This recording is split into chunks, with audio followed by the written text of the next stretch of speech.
Salut à tous et bienvenue sur AZ237. La camionnette de Dave et Jane Dalton n'était peut-être pas assez grande pour accueillir confortablement tous leurs enfants, mais le cœur de ce couple était plus que parfait pour offrir suffisamment d'amour à chacun d'entre eux. Les Dalton avaient 9 enfants qui vivaient actuellement dans leur maison de Western Branch, tous atteints du syndrome de Down.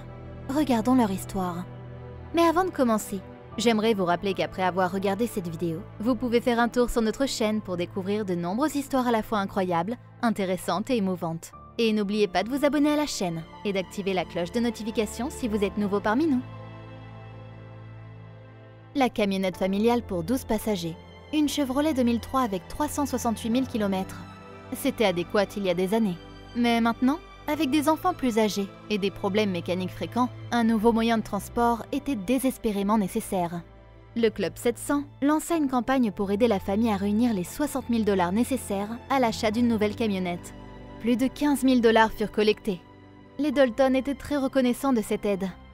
Dave et Jen, qui se connaissaient depuis leur enfance en Pennsylvanie, avaient 5 enfants biologiques. Mike, Brian, Bill, Tommy et Liz, en plus de leurs enfants adoptés. Pour Dave et Jane Dalton, la vie était belle. Ils avaient 5 enfants en bonne santé et attendaient leur 6e. Pendant la grossesse, ils découvrirent que leur prochain enfant Tommy naîtrait avec le syndrome de Down. Ils étaient sous le choc et ne savaient pas ce que cela signifiait pour eux et leur famille. Mais ils décidèrent rapidement de tirer le meilleur parti de la situation. Ils ne savaient pas à quoi ressemblait leur vie à l'avenir. Mais ils savaient qu'ils seraient là l'un pour l'autre et pour leurs enfants.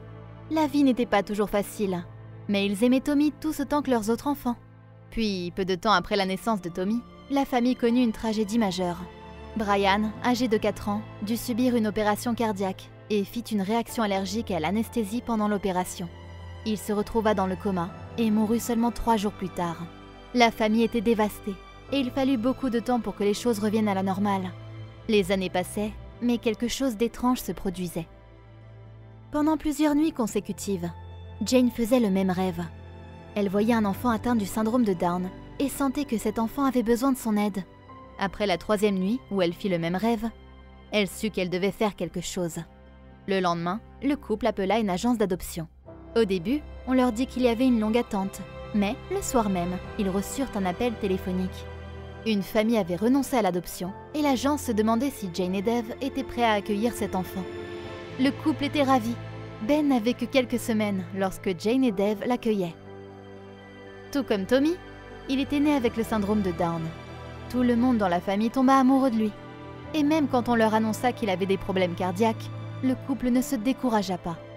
Ils l'adoptèrent malgré le sentiment de perte qu'ils avaient ressenti après la mort de leur fils quelques années auparavant. Ils trouvaient tellement de plaisir à s'occuper d'enfants atteints du syndrome de Down qu'ils continuaient d'en adopter. En 1995, ils adoptèrent une petite fille nommée Emily, puis Lani. Et la famille continuait de s'agrandir. Avec le temps, et tout à fait par hasard, Dave Dalton, qui était consultant en adoption pour Heavenlaw Group, commença à travailler avec un couple qui avait des liens avec un orphelinat en Ukraine. Il voulait que Dave y participe.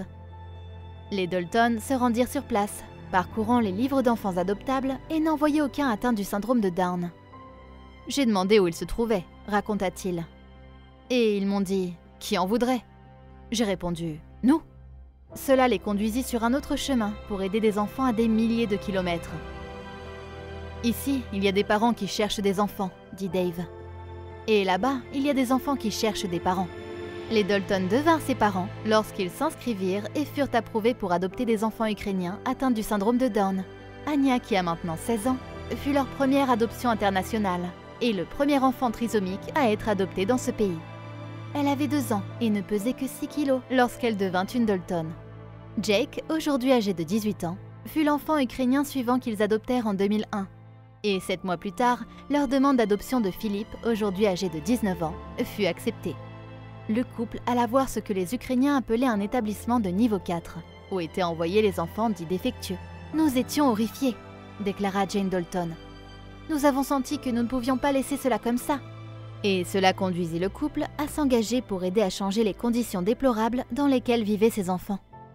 Dave devint directeur des missions pour Father's Heart, une organisation à but non lucratif qui se consacrait à l'aide aux orphelins et aux enfants sans abri dans le monde entier. À partir de 2002, les Dalton se rendaient année après année dans l'orphelinat ukrainien fournissant des fauteuils roulants, des éducateurs et des orthophonistes. Tout ce qu'ils pouvaient pour améliorer la situation. Ils découvrirent ensuite qu'en Ukraine, les enfants trisomiques étaient généralement abandonnés par leurs parents et contraints de vivre toute leur vie dans des orphelinats. Ils pensaient que leur période d'adoption était terminée jusqu'à ce qu'ils entendirent parler d'une jeune fille ukrainienne qui avait besoin d'une famille. En raison de leur âge et du fait que Jane avait survécu à un cancer détecté dans sa jambe en 2011, les Dalton ne pensaient pas être approuvés pour une autre adoption. Mais ils l'ont été. Et pas seulement pour un enfant, mais pour 2. Marina Joy, qui a maintenant 13 ans, rejoignit la famille 3 ans plus tard, et Molly, aujourd'hui âgée de 14 ans, qui attira leur attention à l'orphelinat à la même époque. « Nous aimons les voir grandir et s'épanouir », déclara Jane. « Ils nous ont apporté tant de bénédictions », déclara Dave. « Et c'est incroyable l'amour qu'ils nous donnent en retour. Ils ont une vision des gens que nous n'avons pas. » D'une famille de taille normale, les Dalton étaient maintenant une énorme famille avec 15 enfants, dont 12 atteints du syndrome de Down. Certains des enfants du couple fondèrent même leur propre famille. Aujourd'hui, Jane et Dave sont ravis d'avoir trouvé leur vocation dans la vie. Partageons une autre histoire de chauffeur de bus. Travailler comme chauffeur de bus n'est pas un travail facile.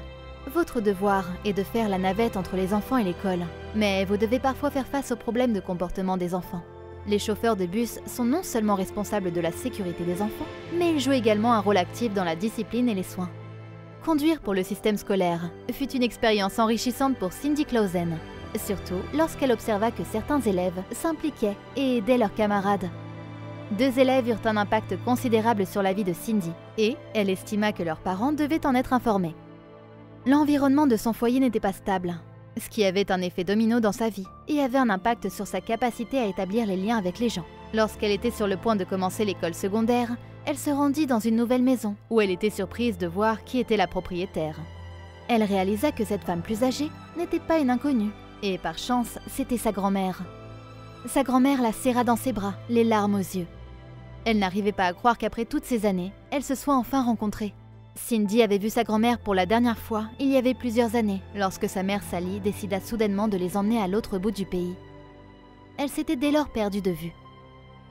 Sa grand-mère déclara qu'elle n'avait jamais perdu espoir dans cette situation, et elle vérifiait constamment auprès des services sociaux pour la localiser.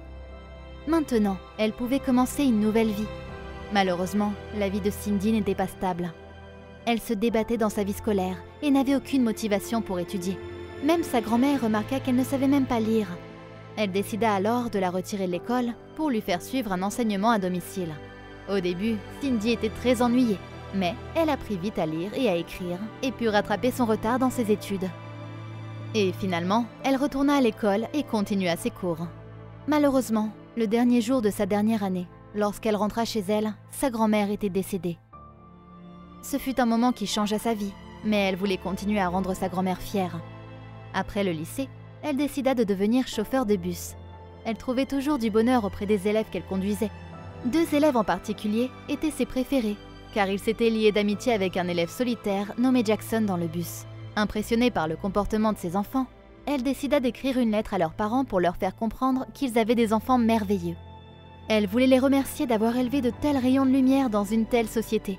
« J'écris cette lettre pour vous dire à quel point vous avez de beaux enfants, de l'intérieur comme de l'extérieur. Cela ne peut venir que du foyer, de votre patience, de vos conseils et des exemples que vous donnez et enseignez. » Elle ajouta également « J'ai un enfant dans mon bus qui s'appelle Jackson. Vos 2 enfants lui ont montré de la compassion et du soutien. Chaque jour, vos enfants demandent s'ils peuvent s'asseoir avec Jackson. De plus, parfois, Jackson est un peu plus triste en montant dans le bus, mais dès qu'il voit Annalise et George, il sourit. Jackson a des difficultés à marcher, et il lui faut un peu de temps pour arriver à son siège. Aujourd'hui, Annalise l'a encouragé en disant « Allez Jackson, tu peux le faire !» Cindy continua sa lettre en déclarant « Et quand nous sommes arrivés à l'école, George a pris sur lui de porter son sac à dos. Je sais que vous savez à quel point vos enfants sont merveilleux, mais je voulais que vous sachiez que ça se voit. » Les parents des enfants furent choqués après cette note, et ils répondirent en ces mots. Nous ne nous serions jamais attendus à ce que le chauffeur de bus de nos enfants les reconnaisse pour leurs bonnes actions. Cela nous rend merveilleux de savoir que nos enfants parlent de ce que nous leur avons appris et sont gentils avec leurs camarades. Plus tard, les parents de George décidèrent de partager la note du chauffeur de bus sur les médias sociaux. Des personnes de la société saluaient également la reconnaissance de Cindy envers les élèves, ainsi que les actions merveilleuses des élèves. Cindy Clausen n'était qu'une conductrice de bus comme les autres. Mais son acte de bonté et de reconnaissance de ses élèves fut une excellente idée. Quelle est votre opinion au sujet de cette histoire? Dites-le nous dans les commentaires. Si vous avez aimé cette vidéo, alors cliquez sur le bouton j'aime et partagez-la autour de vous. A très bientôt sur AZ237.